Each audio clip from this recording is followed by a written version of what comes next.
This podcast is not sponsored by Sattva. God damn it.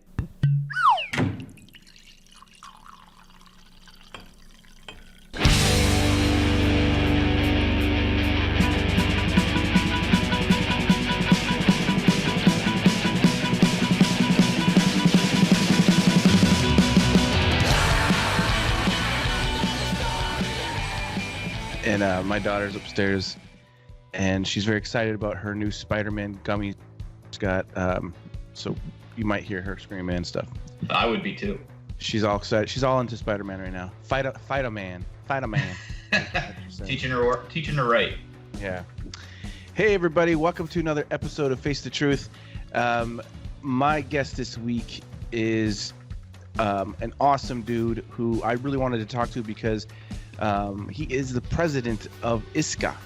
And if you don't know what ISCA is, it is the International Society of Caricature Artists, and it is a really awesome group of people who just have a love and passion for the art of caricature, and every year we celebrate it. This year, because of everything going on, we had an online version of it, and I can only imagine what went into all that, and it went really well, and I really appreciate everything that Tom and the whole board and everybody that works with ISCA did for everybody this year, because it was a really cool time to hang out and just kind of pretend that this pandy crap's not happening, while at the same time it was so obvious it was happening because of how everything went. So anyways, I'm excited to talk to him. So everyone please welcome Tom Faraci.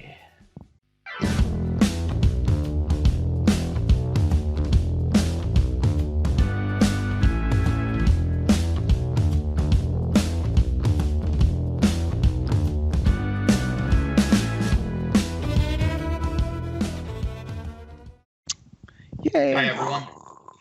Thanks for doing this, man. Yeah, thank you. Yeah, and like I said, thanks so much for everything that you did. Because I know it was a lot of trying to figure out how to get this thing to work this year. But it turned out really cool, man. It was, were you able to enjoy yourself at all? Yeah, I mean, it was like any other ISCA con I've run, in the sense that, I worry about the stuff on the back end and hosting the show. And then when things cool down, there's nothing left on the schedule, then I kind of unwind a little bit. I sit down, I chat with people, I draw. So yeah, and just being able to throw it at all and just have it take place with it, for me, like that's seeing the fruits of your labor. I don't spend as much time drawing as I'd like, because I'm spending a lot of time focusing on running the con, like running the organization. So to see it all kind of culminate and see people come together and enjoy it, that's rewarding to me.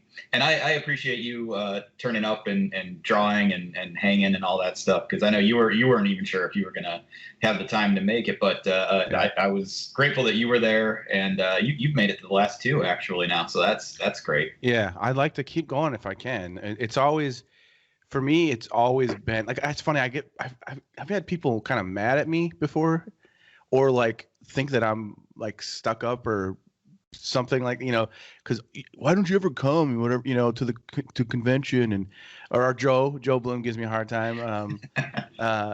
But it always comes down to just work, like if I could, I would be at all of them. I love it. I think it's a great, and for those people that are listening to this that aren't a part of it and you're into caricature, you got to sign up, because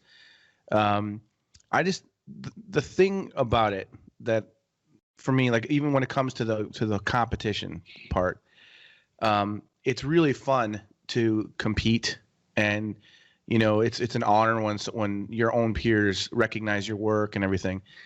But the real thing is that community of being able to like hang out with other artists and being inspired they do and that sort of a thing. And it's just fun, man, especially when we get to be in person.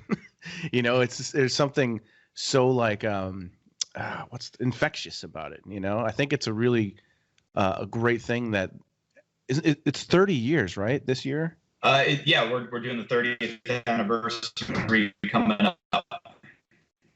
So that'll be in Las Vegas. Fingers crossed. 30th anniversary. Crazy. Yeah, that's crazy, man. It's really funny when I think back about like my connection with this organization is, let's see, it was when it was the NCN, and I was, I was in punk rock bands touring, and I was doing graphic design for a magazine, and I was doing a comic strip for a magazine, like 2-page full color comic strip. And I loved doing caricature. It was my favorite thing to do, but I didn't even know that there was anything out there that, besides the occasional artist that you'd see at some fair or something. And I kept seeing Tom Richmond's, there's like this directory book that would come every year to the magazine I was working for. And they would always have like ads in it for different artists. Like one of them was Tom Richmond, and it had his like an address like in there. And I'm like, I'm going to write this guy. So I sent him a letter, and just said, hey man, I really love your work, and here's some of my work. Do you have any advice? Like I just wrote like, cause I was like, I wanted to do something with my art, but I didn't know, what to do. And I knew he was being published and stuff like that. So he wrote me this really nice letter back, and then told me about the NCN. And I think he was the president at the time, if I'm not mistaken. But anyways, he sent like this like flyer about the NCN, and I was like, what is this? Like, this is so cool.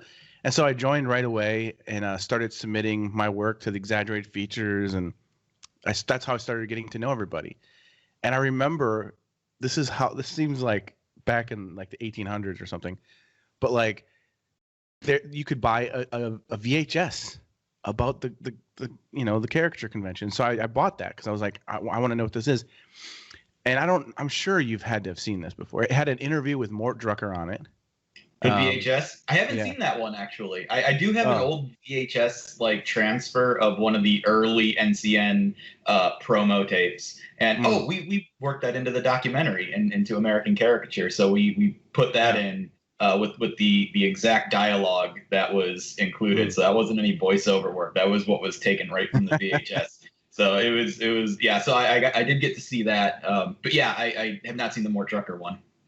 Yeah, I mean, I watched that VHS over and over and over again, and I mean, it's funny to think about, but it looked, like when you watch those old documentaries, this is what Chicago looked like 100 years ago, stuff like that's what it felt like watching, because it was so old at the time when I got it. It was already old, It was like a bunch of live caricatures kind of just hanging out in a room, just drawing each other from life, and it's evolved a lot more since then, obviously. But anyways, that was like my introduction to the whole thing, and I've always just loved it ever since. And it's just been kind of cool throughout the years just to watch it like change and grow. And then, I was thinking about you and the fact that you basically are running this thing now. How? Yeah. What? How did that happen? Yeah, and I am curious about that, actually. Like, I mean, what was the first thing that brought you into this, into the first place? Like, obviously you did live caricature and everything, but was it someone or something that told you about this organization, or like early on? Because you were working at the parks, right? You were working in Ohio. Absolutely. Yeah, I was working at Cedar Point. Yeah. So I just backtracking real quick. I'm guessing that video when you started receiving that and started getting the newsletters from the NCN, that's probably early 2000s, right? Yeah, probably 2000. Okay. And then the video probably was from a few years before that. I'm guessing. Yeah. So you've probably seen the organization grow more than I have. Like I started drawing caricatures in 2009, and at the time it was something that I just wanted to do. Like I loved watching it at theme parks. I would go to Cedar Point every year, like with my family, and I loved watching the artists. I remember getting my first one done when I was like 14, and just being mesmerized by it, and just kind of wanting to figure it out from there. I'm like, there's a trick, there's a way to know how to do this, and I wanted to know how to do it. And I've been drawing my whole life, but at that point I was not professionally or anything. It's just something that I wanted to do. And so like by the time I was in high school, I'm like, okay, I'm gonna make it like something to check off that bucket list. I want to draw caricatures at Cedar Point for one summer, and then say I did it, and that was it. And then so the summer that I started was in 2009, and that year the ISCA was taking place in Sandusky, Ohio. Yeah, I was at that one. Yeah, and I remember seeing that. That was the year you painted Glenn too, right, for the cover of the magazine. Oh yeah. So that's so funny. Yeah, and it's all that's all ancient history now, it feels like. But like at the time, I had only I was just learning caricature and what it meant to caricature in a theme park, and the idea that, sort of like you, that there was more out there was kind of foreign to me. But I was completely just fascinated by my coworkers and the level of skill that sort of existed between them, that spectrum of ability. And so I would constantly try to learn from them and learn with them. I remember my manager at the time, Brad Bailey, talked about the ISCA quite a bit. He was quite influential in sort of pushing me towards doing the best I could do, but also seeing what was out there. But a lot of the credit goes to my friend Kayla Archer, who at the time she had been traveling from park to park and had been drawing characters for about like 5 years across the country. And she came in as a supervisor for the team, and she was telling me, she's like, you got to go to the con. Look at all these artists you're going to meet. I'm like, what is the con? I'm like, I have no idea. Like, and my young, first year character art has only been doing this for a month. My brain was just, it couldn't contain it. So she would show me artwork by, her colleagues and coworkers from Busch Gardens, Tampa, that at the time included Sean Gardner and Trey Archer and Jared Stokes and Alberto Gonzalez, and just people that I was watching. I was like, oh, you can do that in a park?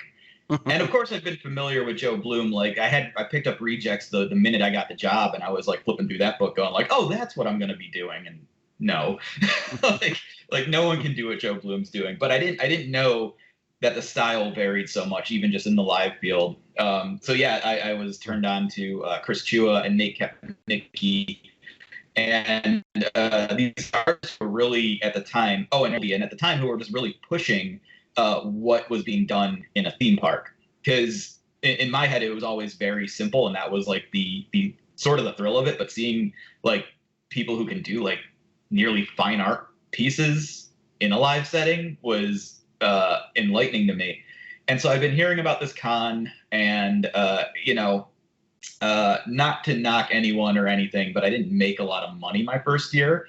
I was just reckoning with my student loan debt. The economy was in free fall, and it was just really hard for to sort of make an income as a first year artist. I was struggling financially, and so the idea of spending a couple $100 on this con and this membership, I had to pass it up. I had to find another job.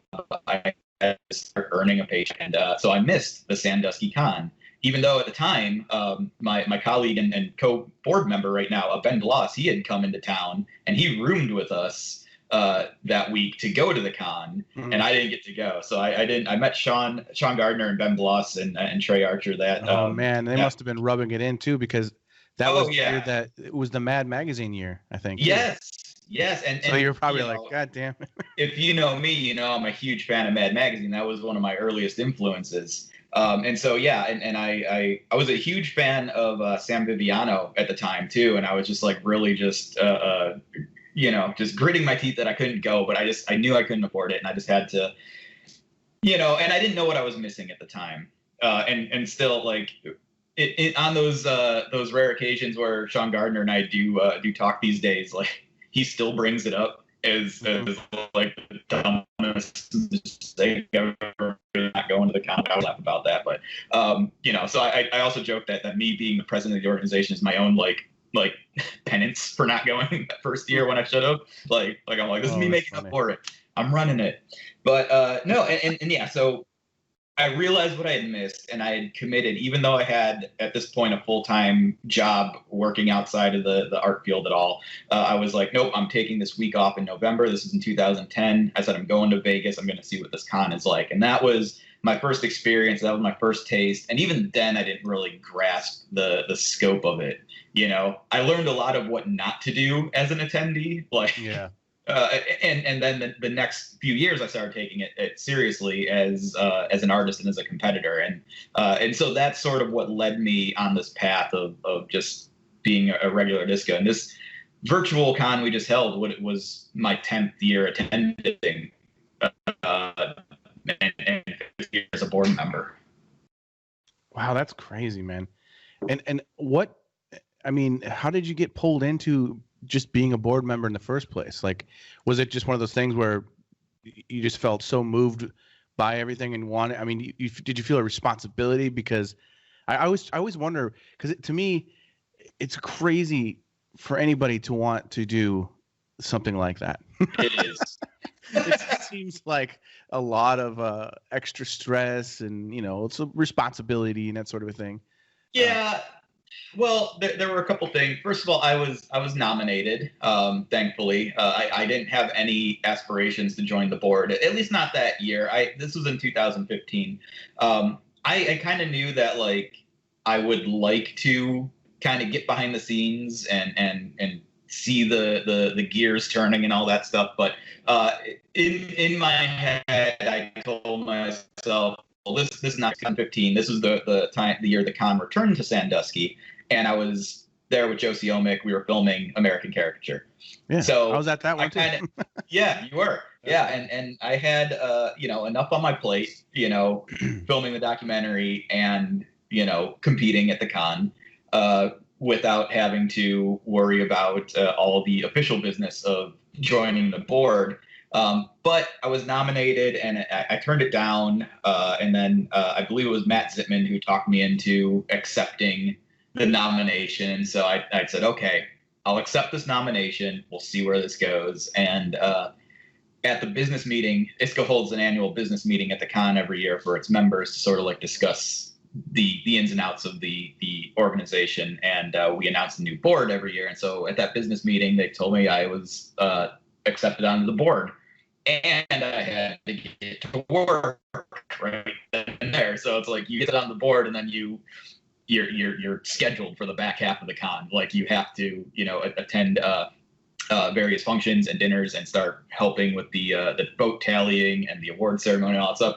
And so I didn't account for that. And I'm just like, okay, Joe, you're on your own with this movie because now I got to work. So it was a lot to juggle that year, but I feel like I was definitely grateful for it. And I felt like, again, there was a sense that I wanted to give back to the organization. At the time, I felt like I had the sort of freedom to pursue it. I was working freelance and seasonally too with Rob Wren. We were touring the country and drawing characters, and my season frees up around November and goes until I'm free until about early March. And so I knew I had the time. And then, in between those events, I had recently paid off my debt, so I wasn't like really hurting to dive in and into a job that was gonna, make me an annual salary. It was more, I had the time and I had the means, and I wanted to give back. And I said, well, what better time than now? So maybe there would have been a better time, but I don't know. But I got into it. I have to imagine part of it, part of the reason I got nominated was because I was making the documentary, and I kind of was talking it up quite a bit. And so I wonder if people had sort of seen that and sort of made that connection and nominated me.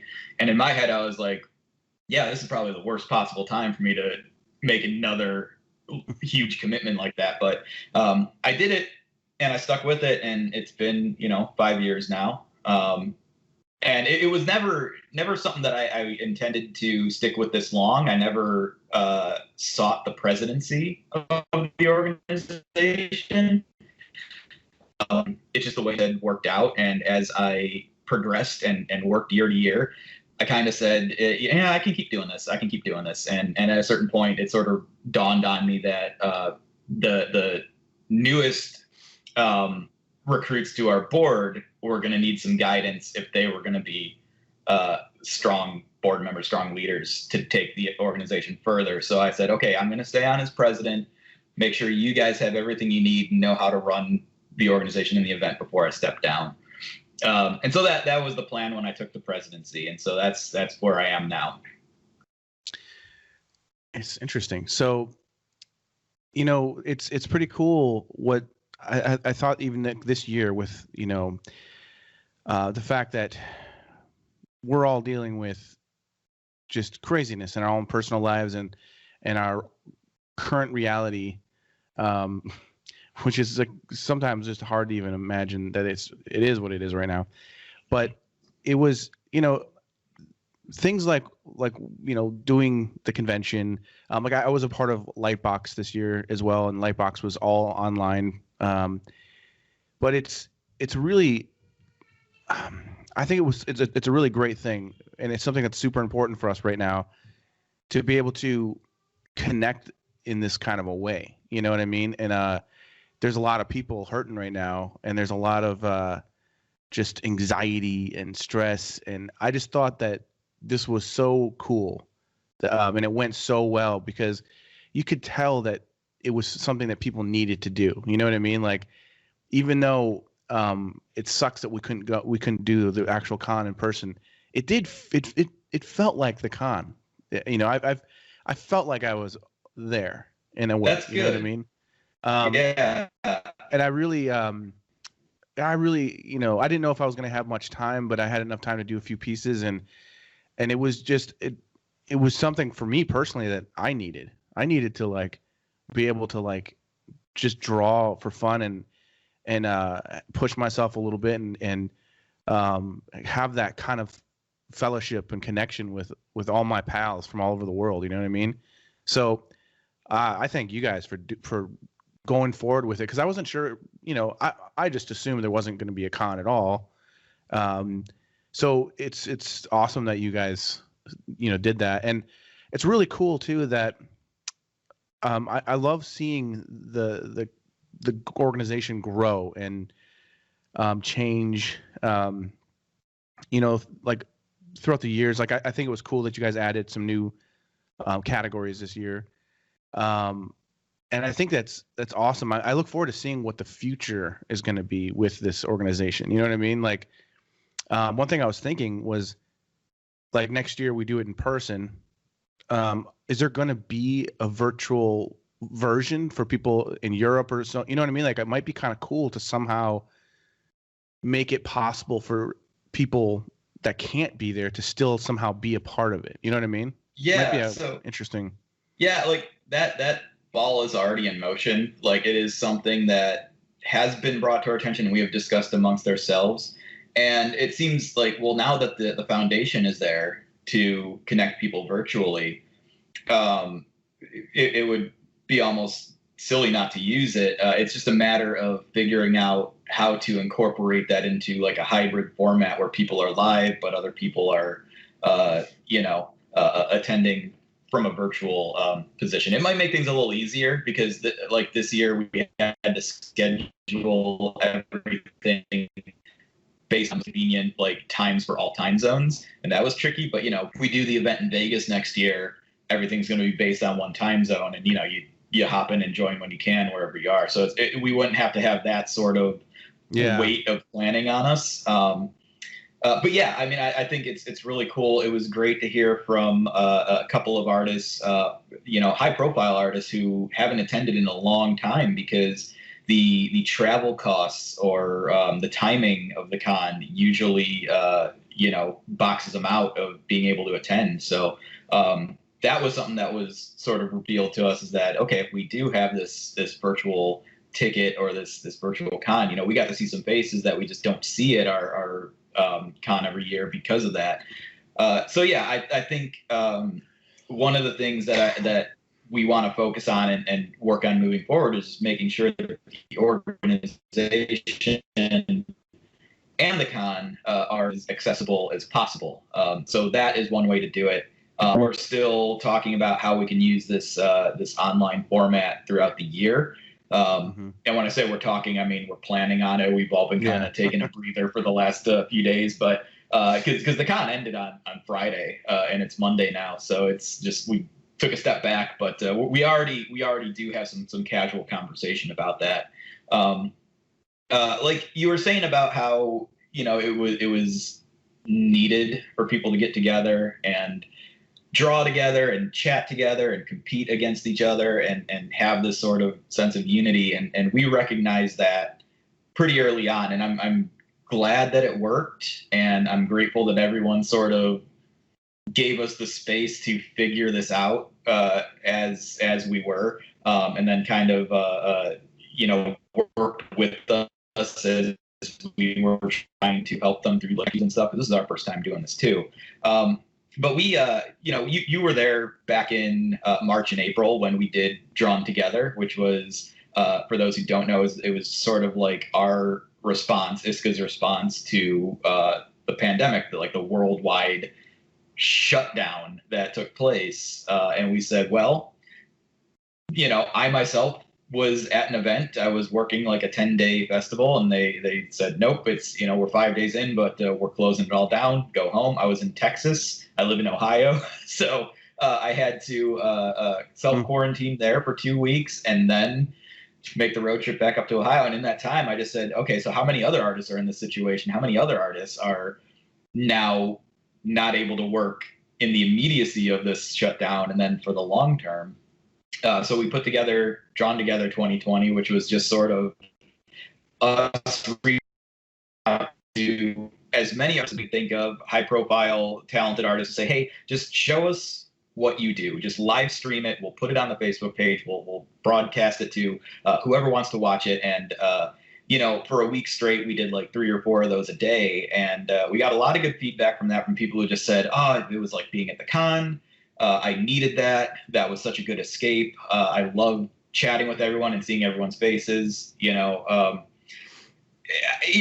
I guess, we're still waiting to see what the psychological ramifications of this year are going to be for many people. But I think in the immediacy, we did realize a sense that we need to tune out and connect and just, if we're going to be locked in our house, for as long as we are, we need to have a way to be connected. So we saw that, and we thought that was a responsibility. And that was sort of like the brainchild of Manny, Abatisi, and Kristen, who are on the board. They kind of worked that idea out, and then I kind of sat back. I said, "Okay, you guys figure this out, and I will promote the hell out of it." But I was like, I don't know how that's going to work. And then, sure enough, they did. We did. We made it happen.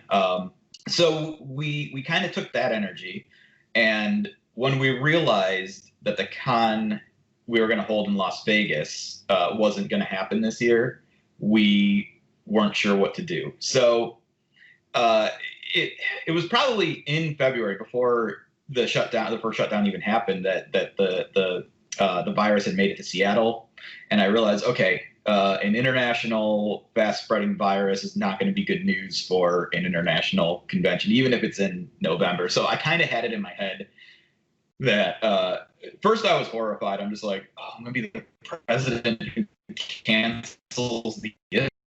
That's not, I don't want that to be my legacy. But then they canceled South by Southwest.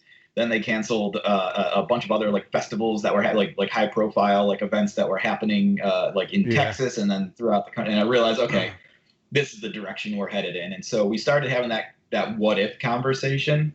But we held off until June or July. People started asking. They're like, what's going on? Because we need to know if we need to book flights or not. I'm like, I know. But it took us until June to get in touch with our contacts at the resort, because they were closed down, they were furloughed. So we didn't even know if we even had the same access to the resort we were supposed to be having the con at. So we worked things out, and then we told people in July, we said, look, the Las Vegas ISCA Con, right now all we can tell you is it's postponed till 2021. And that's all we knew too. Yeah. we knew we were going to do these. So this is another thing where Chris Tamlin kind of spoke up. He said, well, we got to tell people it's postponed, it's not canceled, and we have to do something that week that we had the con scheduled, because we don't want that week to go by and have that absence felt by our members and our community. I said, yeah, you're right. Had no idea if there were going to be walls, had no idea if there was going to be competition. I'm just like, well, we can just gather everyone in a space together, have one big Zoom call. I don't know. I didn't know how to do a virtual con. It didn't seem like something that was feasible, because our con is part competition and part like workshops and seminars and in like a business conference. So and the requirements we need are so specific that it just seemed like the tools to pull it off weren't there. And then in September, Manny had attended Lightbox Expo, which you also were there for too. And so I asked him, I said, how'd they pull that off? And he said, well, they did it all on Discord. And I said, interesting. Okay, so I looked into Discord, and from there we just kind of pieced it together in a way that said, okay, I think if we pay for the server at this fee and we set up the permissions like so, we can make it work almost like how we're used to. Before that, it was before we even did that, we decided on the concept of Mailbox Mayhem, which was something we had again, Chris Tamlin's idea of con in a box was his idea. It's like, let's just send everyone all their goodies in a box. So again, they get the merch that week. Yeah. And it all just kind of came together in a way that that really thankfully worked from the board perspective, from the production perspective, and then from the member and attendee perspective. We've gotten a lot of good feedback about it, and that made me feel good, because it didn't feel like well, you did your best. It was like this actually worked. We feel connected, and it felt like as close to the real thing as possible. I think that specter of pandemic was looming just because we were doing it through virtual screens the whole time. But I think once you kind of like tune that part out and you realize you're sitting at a virtual table drawing with your buds who you don't see more than once a year, maybe, it was good, and it felt pretty normal, all things considered. Yeah, I enjoyed working on a painting, just being able to talk with other artists that I know they're doing the same thing, and we're all gonna surprise. No one knows what I'm doing right now, no one knows, but we're gonna all share them soon. And I thought it was funny that you were in a room with me and a bunch of other artists, and I literally posted your painting, but then I left, and you said that like you were still there, and you're like, oh, Jason just did one of me. I wish I would have saw that. Yeah, I didn't even think about that. I was just like, in a zone, you know what I mean? And right. I had to run somewhere or something. I maybe had to go take a poop. I have no idea. I was just drawing you, because we were all just hanging out in this one chat space, and I was drawing you, and then I just like zoned out, and I pulled up Instagram, and I'm like, Jason drew me? And I'm like, hey, wait, where'd you go, Jason? Because you got up and left, and as soon as I was about to say something, but it and actually this is the first time I've spoken to you face to face since I've seen it, and I just want to let you know it's fantastic. I love it. Oh, thanks, man. Especially fun. Looking at the high res version of it, and I noticed like the little things, like little hairs flipping off of my head and stuff. I had little fun. I had the little black heads in there, and I got fun. I had it was fun. I that's the thing.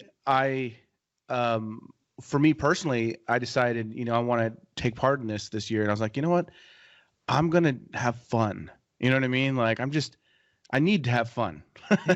You know what I mean? And so that's what I did, and I had a blast. I enjoyed every single person I painted, and every single person I painted for, like, there was something that caught my eye immediately, and I was like, I gotta paint that person.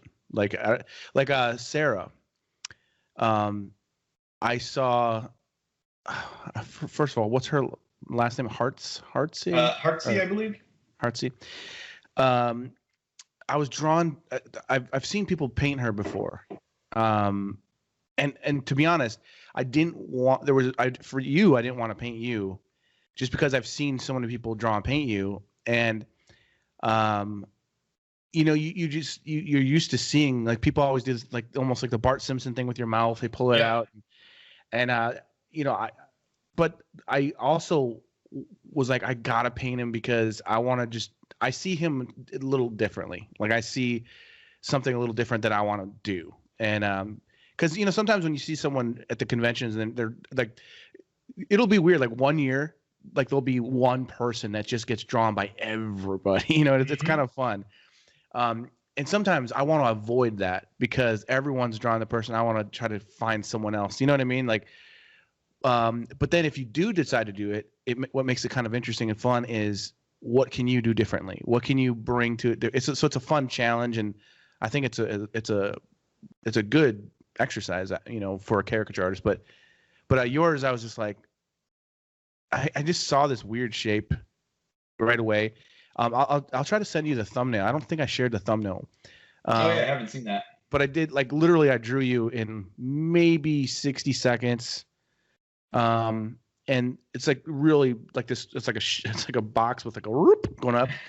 And then I just blew that up, and I just started painting on top of it. Like, I didn't waste time drawing any details. I just started painting right into it. Same thing with all four of them. That's what I did.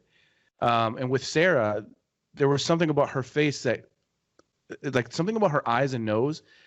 She's got this. It's hard to explain.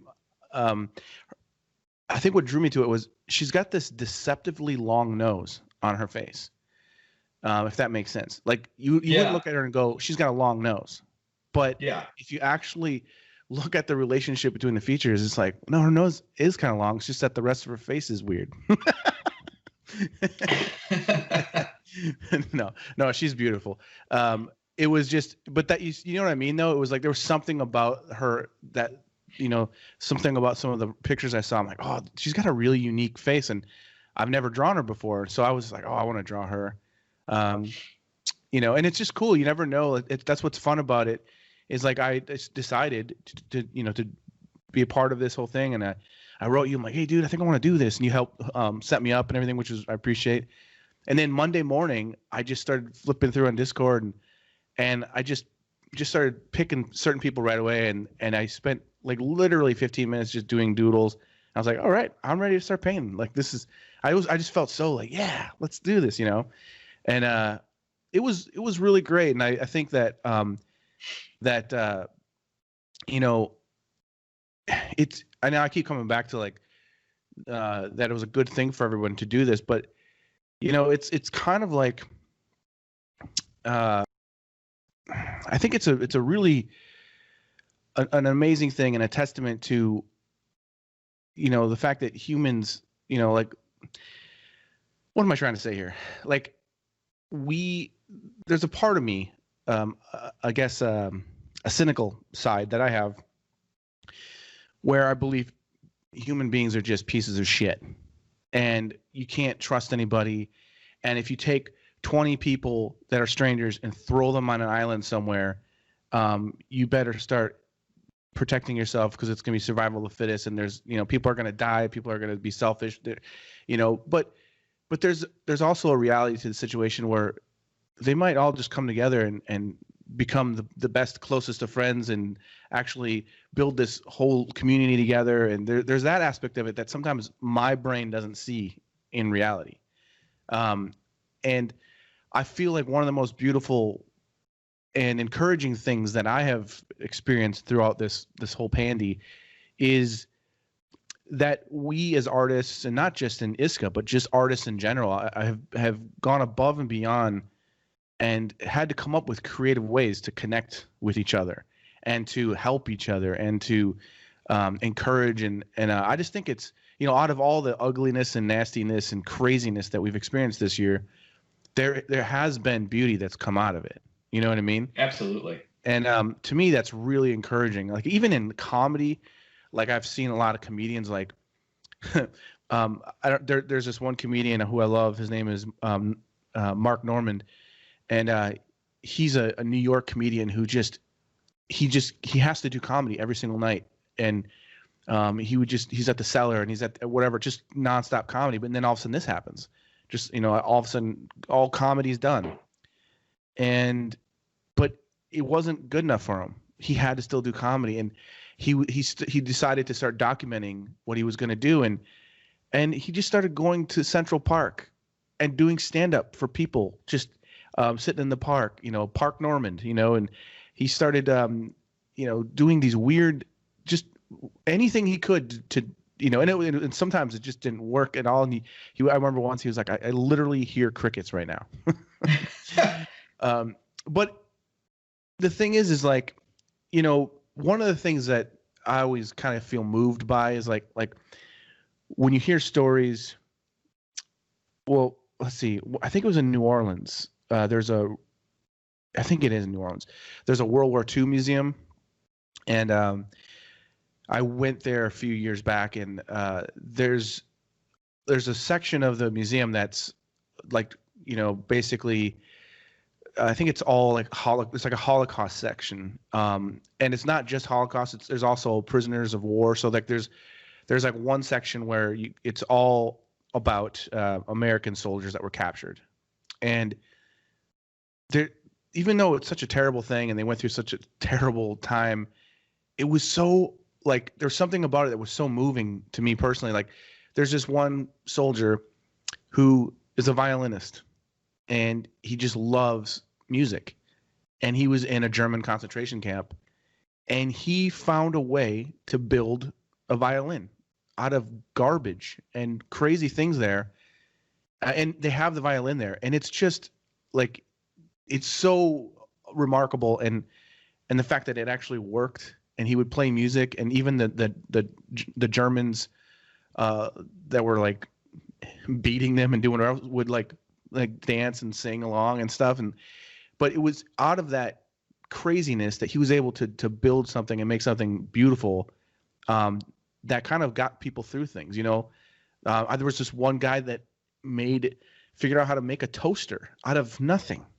And like, it's just weird stuff like that, where you see creative people doing whatever they can to kind of pull through everything, and I'm not comparing what we're going through to the Holocaust or anything like that, but I just think it's pretty awesome that, people are able to come together through these kind of things, and, like, for example, there's things like Lightbox and like what we did this year with ISCA, that because of, this experience, now it's changing things. The future is being changed right now. People are even when it comes to like, companies and businesses are realizing, oh my gosh, we don't have to go in all the time. We can do a Zoom meeting. And you know what I mean? Like, I think Zoom is behind all this, by the way. I think they started it.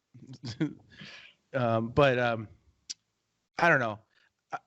I know that was a long rant, but I'm just saying though, I think it was so cool for us all to be a part of, like this year with ISCA was in a way historical, like, and I think that's something that everyone's going to always remember, and like, it means something, I think, so that's one reason why I wanted to talk to you about it, because I just thought it was, so great. And I personally just think all of you guys that worked so hard to get it to go, run as smooth as it did.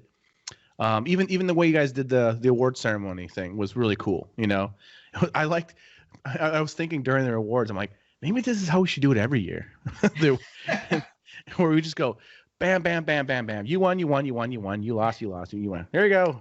We almost pre-recorded it because we're like, all right, let's get this done at noon and blast it out at 6 and call it a day. But no, we decided we wanted to give the winners opportunities to speak. But no, it was fun. It was fun. Yeah, and to what you were saying, first of all, like the human spirit is something else, and I do believe that given the option of chaos or unity, I think we tend to move towards unity and building communities and stuff like that. Yeah. I think that is generally in human nature, to sort of try to connect through uncertainty. And with what we did with the ISCA and what we've been doing all year, innovation has been required. And, we only were able to get to this point in November based on what we were seeing others do throughout the year. We saw Kiko Yamada start Character Barbecue, where 2, 3, 4 times a week they'd start a Zoom call and just get all these character artists together just to draw each other. No competition or anything, just big drinking draws throughout the week, and that's been going on since the start of the pandemic. We saw Tom Richmond put together his Facebook group called the Daily Caricature, in which he picked a subject and everyone for ongoing. He was trying to get to 100 days, and it's gone on beyond that, a different subject every day, and everyone draws them. And it's those kinds of connections. And I don't want to leave out either the character resolution team ran by Patrick Martinez, who also they do every year called Character Resolution, where you draw one subject every day for 30 days, and the list is posted in advance, and that's every January. They said, well, we need to do one in April too. So they did that as well, and I think that was all very crucial to our staying connected and seeing the needs of our particular community and profession. Because most of us, I'm not saying, I don't want to say that we were hit any harder than anyone else during the pandemic, but we make our livings off of events and getting out and working with the public. And right now that's the biggest, biggest threat is having these big groups of people. So it's just, we didn't have that outlet until people started providing them this year. So we were able to build on what they had sort of established. And I've been great about looking towards the future. Like you were saying, what's great about this year, one of the silver linings is I get the sense that people were forced to get caught up 10, 20 years worth of technology, because they're, I can think of a couple people off the top of my head who never bothered to get a smartphone because they just didn't want to deal with it, but now it's like, well, you need to know how to video chat with people. You need to know how to video conference. If you want to see your grandkids or your kids or your friends, you have to be able to do this. And so it sort of took people out of their comfort zone and said, you have to learn this technology. And so seeing that throughout the year, we realized we put faith in our members and our attendees that they would be able to handle what we were throwing at them with this whole new platform, this whole new setup. Because we were learning it. We're like, listen, we're going to figure this out. You're going to join us, and we're going to walk you through it if we have to. We didn't want to leave anyone behind. We knew that not everyone was coming in with the same level of technological prowess. So we wanted to be like, look, you come, we'll make sure that you have a good time and that you're comfortable and that it's fun. And, I think that's going to influence what happens in the future, how people communicate in the future, how people work in the future, how we hold our con in the future. All these weird things, we're going to look back on this year and see it as a fork in the road, like a pivot. And I don't know what, but it's just, it's going to be influential on so many things for so long. Just everything that came of this year and how we handle things going forward. And I know I'm speaking vaguely, but I feel like I'm speaking about everything. This year changes everything. Oh yeah. So we had to change with. Yeah, it's been a fucker, that's for sure. That's one way to put it. Dude, yeah. Yeah, man. I agree. I mean, it's weird. It's weird, just everyone has to deal with it in a different way. I mean, it's strange having kids during all this kind of stuff. You know what I mean? Yeah. Like my 17-year-old is in her bedroom doing high school, and yeah, it's weird. It's so strange. You know what I mean? So, there's so many different aspects that come along with this whole thing that we've all had to kind of figure out, like even with me professionally, it's been like so slow. And it's been a little bit scary, but I'm just doing whatever I can, like hustle, take whatever job I can. And, but it's kind of weird. It's weird because everyone is experiencing it. Yeah. Everybody, and I find it so infuriating when you hear Trump talk about this whole thing, and then not just Trump, but anyone that's a Trump supporter, you hear them often, or I do anyways, to people I know, talk about it as if this is an American issue, and we shouldn't be doing this and we shouldn't be doing this and blah blah blah blah. It's like, dude, it's not just happening here. It's like, how do you not? It drives me crazy. Yeah. It drives me crazy. This is not an American conspiracy. It's fucking happening everywhere. It pisses me off. Well, no, that's absolutely, I think, a fair sort of instinct, a fair response. But when we started doing this, when I say we, I mean when we did Drawn Together 2020, when we all sort of back in late March or mid-March, and then most of April, we said, all right, we're all gonna stay in our homes. We're gonna lock down. We're gonna keep our distance. When we all were in that agreement that the whole world was fighting a common enemy, there was unity there, and there was a sense of, oh wow, we're really coming together over something. When things here, at least, in the U.S. Are so there's such a strong divide, not just politically, but just across all sort of just there's been a line down the middle that has driven us apart. And I feel like this year was the one where, for a moment, we were like, all right, now we're focused on dealing with this. This is what's going to bring us all together. Yeah. And then I feel by end of May, that was all out the window, and it just became another politicized hot topic. You remember when it was a really beautiful thing in New York when at 7:00, I think, at night, everyone went outside their windows and banged their pots together to thank the nurses and everything. Yeah, that ain't happening anymore. No, you know what I mean? But it's, I just found out yesterday that we're not doing Christmas this year. My family, they're up in North Wisconsin, and a lot of the people up there in my opinion, didn't really seem to take this very seriously. Yeah. Not wearing masks, thinking it's not really, I've heard all the different, opinions on this. And it's different for me because in Chicago has been taking it really seriously, and we haven't been able to we've been basically locked inside for 8 months. And there's nothing open, and now bars and stuff were open for a couple weeks, and now everything's just shut down again. Yeah. But I think in Wisconsin now it's starting to catch up. I think a lot of people are getting it now. And so my family up there they're just trying to be safe, because my dad's super high risk. Yeah. He's barely got any lungs as it is. So it's nerve-wracking, so it's better to be safe. So we just basically decided last night that we're just going to, we'll figure it out later down the line. But that's kind of what we've all had to do. And eventually, it's not like something that's going to last forever.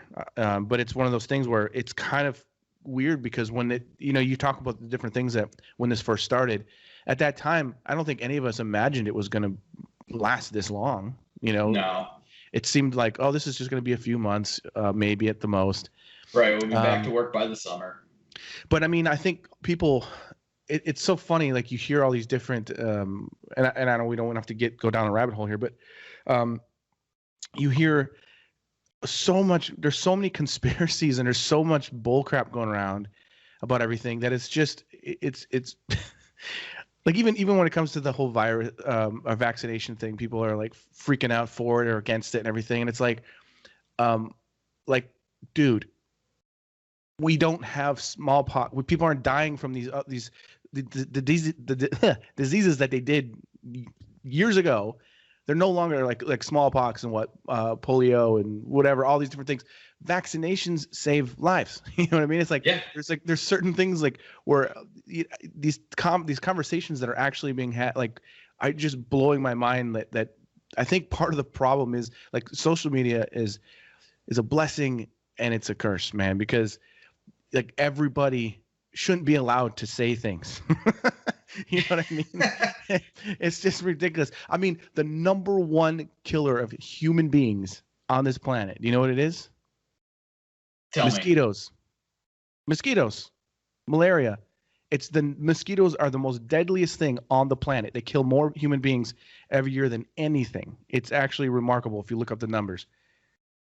But we save people. We save people's lives with these vaccinations and these different things that we come up with. And this whole thing, like I don't know if this is, I don't know how you relate with this, but I find myself at the beginning of this whole thing with, the virus stuff. And then of course the crazy race issues and things that were happening because of George Floyd's murder and all that kind of stuff, And then of course, Trump, right. All this stuff. We have a president that won't concede. I mean, all this stuff is happening right now. I remember feeling like at the beginning of all this stuff, I would check the news every day, and now I don't even like to look at it. Yeah. Like, I don't even want to. It's like I don't even want to. Like, I don't even care anymore. It's too. It's like. Well, I think one of the things that is important that I hope is getting through to people is right now you wrote like now and all year and if you haven't been doing this now, like going forward, focus on self-care. Don't absorb more than you can handle. And with the news, it's I take in only like some base, like what happened today. Okay, good. Now I move on. No pundits, no far either, like no partisan blogs, anything like that. Just what happened, what's going on, what's new, and then move on. Like, just watch Saturday Night Live. Just watch Saturday Night Live. Get your news from that. Exactly. But you do got to realize, like focus on what you can control. Don't it is so easy to take everything in and let it affect you and eat you up. And it's sometimes it's hard not to. And sometimes it feels wrong not to. Like, sometimes it feels like you need to be engaged, but you can only take so much, and give yourself that step back. Get back in the fight if you feel like it's your fight to have. Yeah. And then and you got to laugh a little bit. Exactly. Yeah. I can't remember I think it was Manny.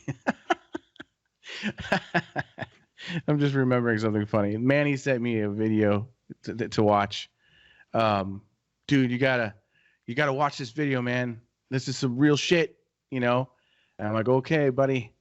And I watched it and I'm like, this sounds like some fucking crazy shit, right? And then I looked up the writer or the director of the thing, and he believes in lizard people and the flat earth. And I wrote Manny back. I go, dude, the guy that made this video believes the earth is flat, and he believes in fucking lizard people. And Manny goes, well, you got to look at of what he's talking about. It's like, no, I do not. No, don't share this video with anybody. Like, it's just, it's so funny. It just cracks me up. But there's been so many of those during this, like so many, like these documentaries that have popped up and they look legit and everything. And it's like, did you know Bill Gates is the Antichrist? It's like, oh my God. But anyways, we've gone off track, but you know what? It's entertaining. It's fun to talk about this kind of stuff. For sure. But you know what? Before we wrap this up, let's wrap this up with some positivity. Sure.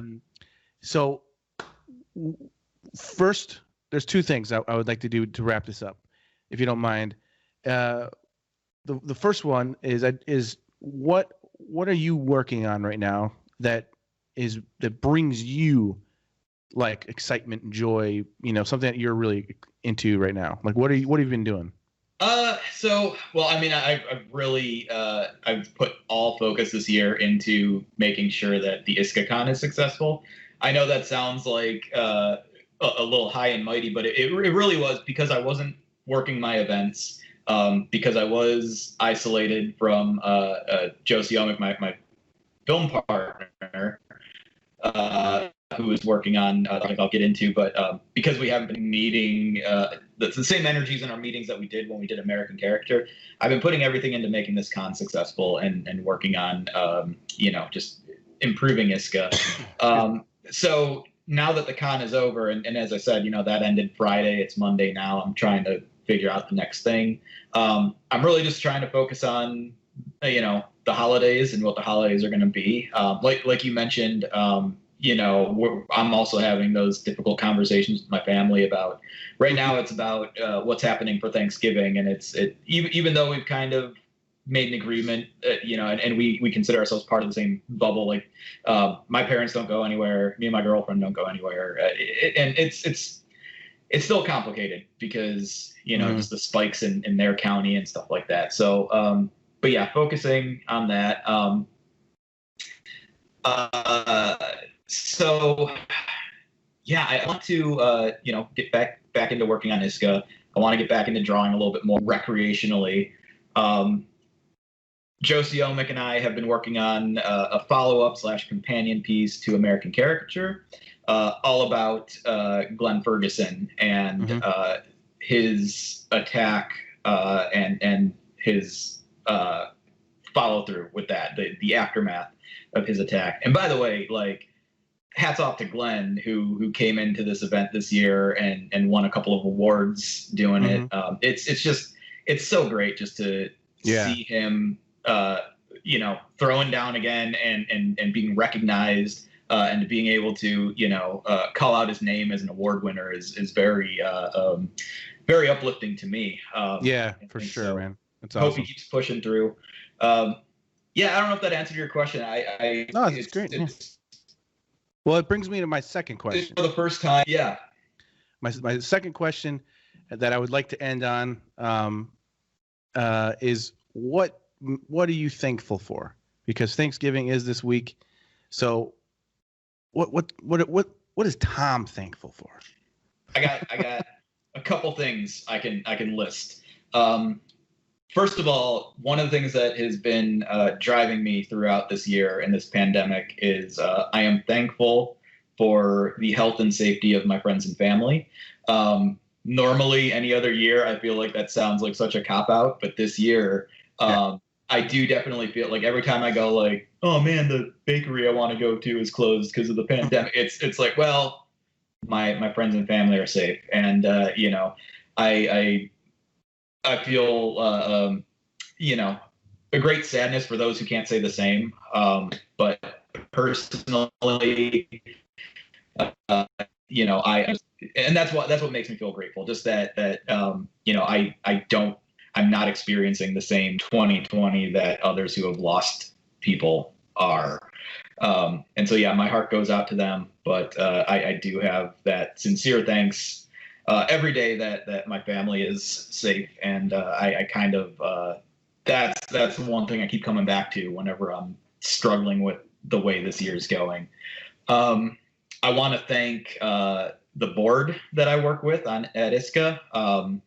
They have been crucial to keeping the organization afloat and keeping members' spirits up, and this event was not the result of my brain or even any real thoughts I had. It was all from ideas that the board forth and put together and made happen. And so it's without that, without their input and ingenuity and just kind of their push to make this happen, that we were able to have this big community event. And lastly, on a personal note, I am thankful that so this year I was able to move into a new place with my girlfriend, who it was an ordeal because she was moving here from Toronto, and right when she had gotten her visa, which was a process in itself because they'd stopped approving visas at that point because of the, because of the pandemic. They're like, well, we're not going to, the offices are closed. She got in like a week under the ban to visa holders to enter the States from Canada. So that's been a long time coming. So if this year has, given me anything, it's the chance to, be with her after, a few years of dating long distance. So that's been good. And so I do this year, again, more than any other year, I think I'm a pretty positive, optimistic person, but I feel like this year I'm really focusing on those things that I'm trying not to take for granted. So yeah, huge thanks to everyone around me, everyone in the community, everyone in my family, all my friends who have just been supportive and uplifting throughout all this, and just giving me space, checked in on me, that sort of thing. I try to check in on them. It's as we say on the ISCA board, it's a relay race. You hand it off, you say, I can't deal with this today, this is yours to do, and then I'm good, and it just keeps going around like that. And so that's how all of this, I feel, needs to work. We all got to lift each other, and that's been happening. Right on, man. Awesome. Cool. Well, you know what, I want to thank you for joining me for this. It was really really nice to just catch up and just talk, and like I said, same. Thank you again, you and everybody at ISCA, for just it was a great time last week, it was like I mentioned before, I needed it, so I don't care about all you other peoples out there, but this guy, he needed it, and he liked it, and he ate it up. It was fun. And I'd like to encourage anybody out there again. Look, first of all, follow Tom on his socials. What's your Instagram? It's at tomfaraci art. Tomfaraci art. Yeah, TOMFARICI. And I spelled it wrong. Look him up on. I'll give it one more chance. One more go. TOMFARACIART.